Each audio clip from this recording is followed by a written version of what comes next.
Welcome to Dirshu Daf HaYomi Halacha. Today we're going to be continuing in Hilchos Netilas Yadayim Shachris, the laws of washing their hands in the morning. We are in Siman Dalid, starting with Sivches. We are going to see Sivches until and including Sif Yud Gimel. The three questions that we'll be focusing on today is one, can one wash Netilas Yadayim in a sink full of dishes? Can one wash Netilas Yadayim by submerging his hands in a bucket of water? And does one need to wash if he was awake the whole night? So let's begin with Sif Beis. Sif Ches, rather. Netilas Yadayim Shachris. When it comes to washing our hands in the morning, Ein noitlin al gabi karka. You're not supposed to pour the water directly onto the ground. El latoich keli. Rather, it's supposed to go into some form of vessel. On this, the Mishnah Berurah says, "V'afil al gabi kisamim aser memnei sharuach ra shor aleihem." Says it doesn't make any difference, even if it is a kisamim, which the Bi'urim U'Musafim explains, there's still Ruach Ra upon them. When it comes to pouring into Mayim Achronim, so we said that a person should not pour into the ground except into a Kli, and Ruach Ra Sheshar Lehen. Kli Yochel Lital Es Yadav Afal Gabi Eitzim Dakim Kiyotzmehen. If you don't have a kli, you could pour it onto these small trees, etc. The hainu kigoyin alavanim dakos v'kaitzim, small stones and thorns.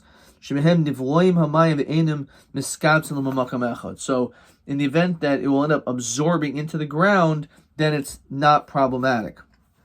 And he says 29, u'meinatilos yadayim shenishlechu al karka. When a person pours the water onto the ground, v'nivluba, and it gets swallowed up. So, quoting the Shlomo Chaim, shafil emloi nishar mehem al pnei karka kashir tafeach amanas latviach mikol makom yesh mehem ruach ra v'chem lahazik. There's an issue of damaging, even if it's not what's called tafeach amanas latviach, that it's so moist that it can cause something else to get wet. Even if it's not that level of moisture, it's still a problem. And he says, "Ukedai levatlam kasav ben ishchai shetzarach lishleich alehem harbi mayim taharim." In order to be mavatal this water, you should pour other water on top of it, in order that it will no longer have this ruach ra, so it won't damage.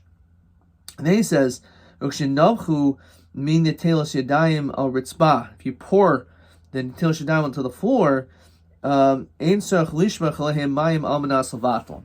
In that situation, you don't need to pour water over it. The Korol of Keneged Minatelis Yadayim Shel Shachris. It's a person allowed to say a bracha next to this water that you use Netilas Yadayim.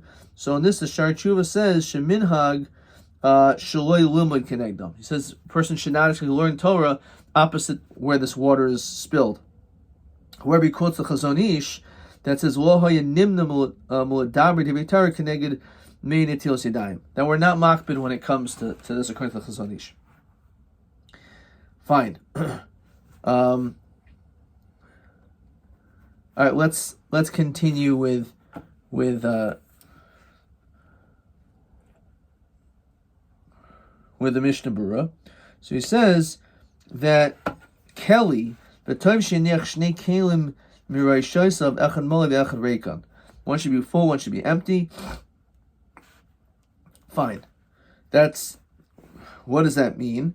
It means that the one that you're pouring into should be empty. So on this, the Bi'urim Musafim say, "V'lito yodav al kir sheish by kli oichel." Let's say you pour the Netilas Yadayim into a sink and it's filled with dishes, kli oichel. So according to Rav Shimon Arbach, he says shemutel chatchila. You can do Netilas Yadayim into a sink full of dishes. You're going to be washing and rinsing these kelim anyway, so it doesn't contaminate these vessels. And he says, when you rinse them, Rabbi Kanievsky says, you only need to do it once. You don't need to do it 3 times. So let's see Dirshu's explanation of the first question. Can one wash Netilas Yadayim in a sink full of dishes? So the Netilas Yadayim water should be poured into a utensil or sink and not on the floor. One may pour it into a sink full of dishes as long as he washes off the Netilas Yadayim water. Water that is poured onto the ground can cause damage to those who step on it due to the Ruach Ra mixed into the water. If it's spilled on a tiled floor, it's sufficient to wipe up the spill without re-washing the floor. Some poskim say that if the water was poured in a permissible area, such as a place where people generally do not walk, people will not be damaged if they happen to walk on it. Since the water was poured out permissibly, it loses its ability to cause damage. Okay, let's continue now with Sif Tes. Mayim shel netilas yadayim shachris aser lihanis mehen. You're not to get any benefit from this water that you use to wash your hands. And as we said, you shouldn't pour it in a place where people are, or a place where people may very well walk by. Okay, so let's see the Mishnah Berurah. Al kain lo yitnem lifnei behemtoi. You can't put it in front of your animals, because again, that's would constitute as hana. Bnei adam ki yuchel hizakim aidi haruach ra. It can cause damage if other people walk through it. And he says, "V'yishvachem b'makam midroin ob afer tichoech," and therefore you should pour it on a diagonal, like where the water is going to continue to flow, or if it's earth that will easily absorb this Netilas Yadayim water, that's how it should be done. Of course, a sink in which completely goes down the drain is certainly a preferred method. Okay, let's see Sif Yud. Noitel kli shel mayim biyad yaminai. So you put the kli into your right hand, but nice liyad smolo. So you start off by picking up with your right hand, but then, because you have to wash your right hand first, you put it into your left. Kadei shiyarik mayim al yaminot chila. Okay, so why does it have to be this way? Why do you pick it up with your right hand? Kadei shis gabri yamin shu chesed al smol shu din. That the right hand, which is chesed, goes over the hand of din. Interesting. Now when it comes to a lefty, we say the same din. So a lefty actually will also wash his hands in the same way. Fine. So it says the Tamadavar. Okay, fine. That's. Let's see. So when we were talking about the water slanting down, that was regarding the Netilas Yadayim Shachros. The Biurim Musafim tell us that in Mayim Achronim, regarding Mayim Achronim, Sheochel Shavcham Apnil Tachas HaShulchan. You can actually pour it underneath your table. The Afagav Shalapamim V'Salkanas HaShulchan Mikol Makam Yis Nagvu Hamayim Benu Veni. The water will end up drying up. So when it comes to Mayim Achronim, we're not as concerned if you pour it down, as opposed to when it comes to the mayim of Netilas Yadayim Shachris, you have to be more careful where you're pouring it down to. Okay. Fine. Yud Aleph. Lo yitoil mimishuloi natal yadav Shachris. You should not give it over to someone who did not wash their hands in the morning, or you shouldn't take it from them.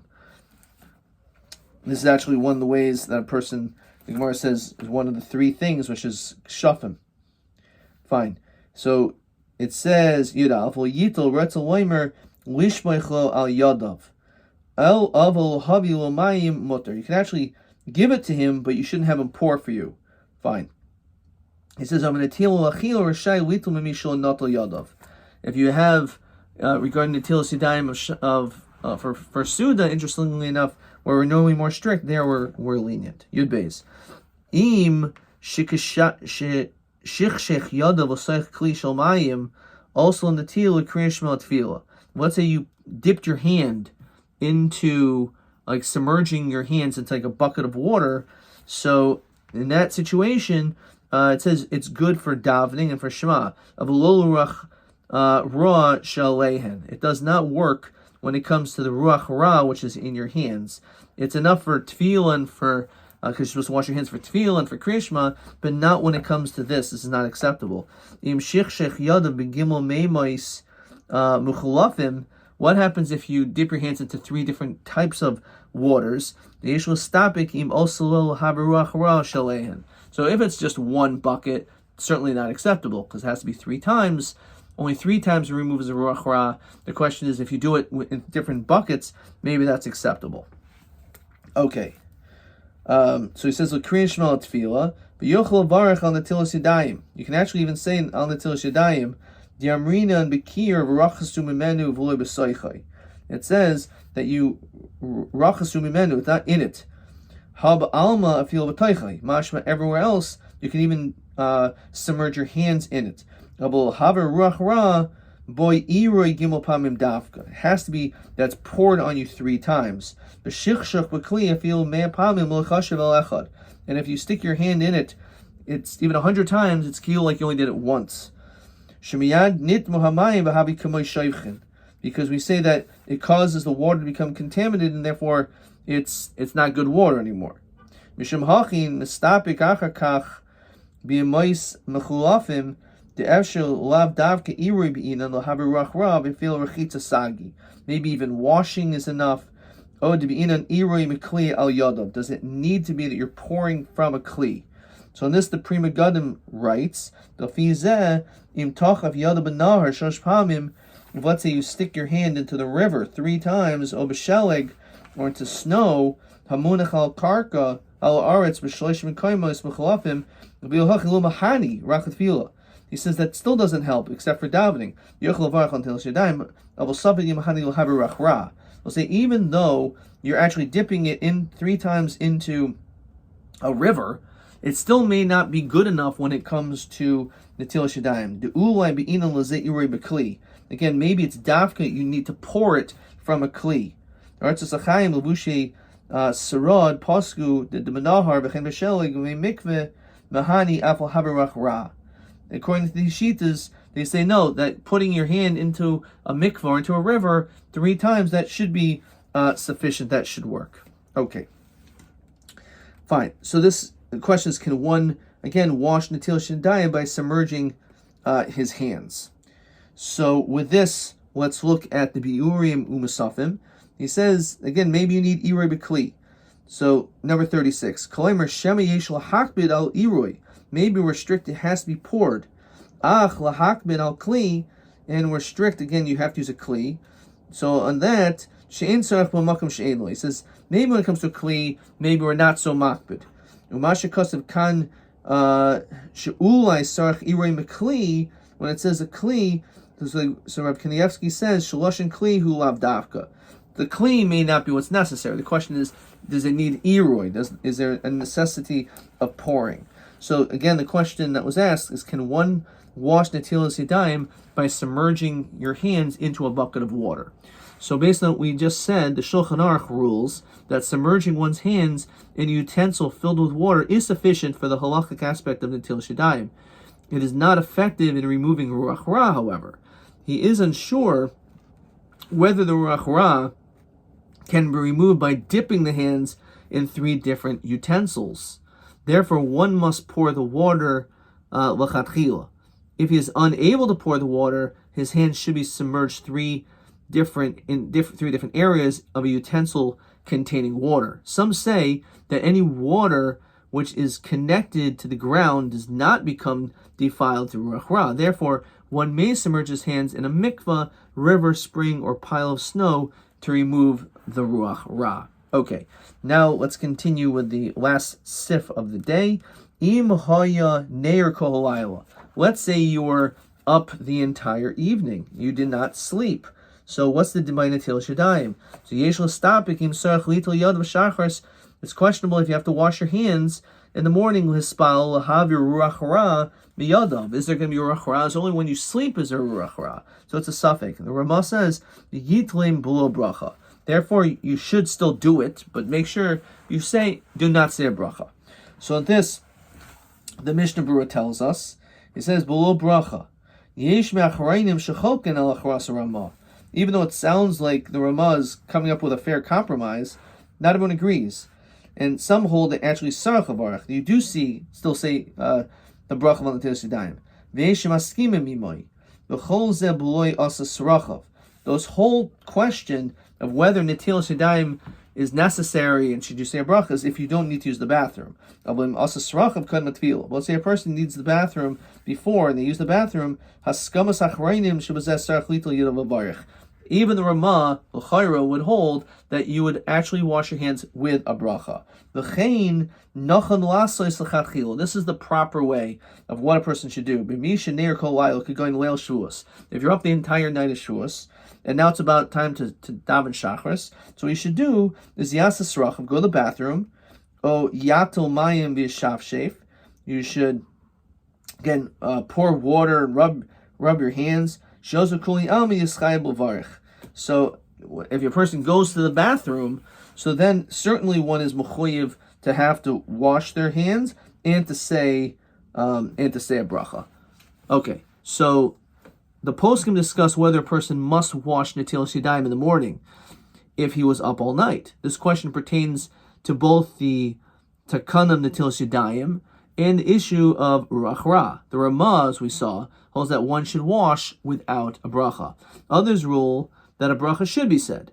If one uses the bathroom prior to washing, the Achronim agree that he should say a bracha. Therefore, if one did not go to sleep, for example, Shavuos night, he should go to the bathroom, wash Netilas Yadayim, and recite a bracha. A similar halacha applies if a person sleeps at the beginning of the night and wakes up well before dawn. Prior to davening, he should use the restroom, wash Netilas Yadayim, and recite a bracha. So let's conclude by seeing perhaps a question over here. So he asked the question,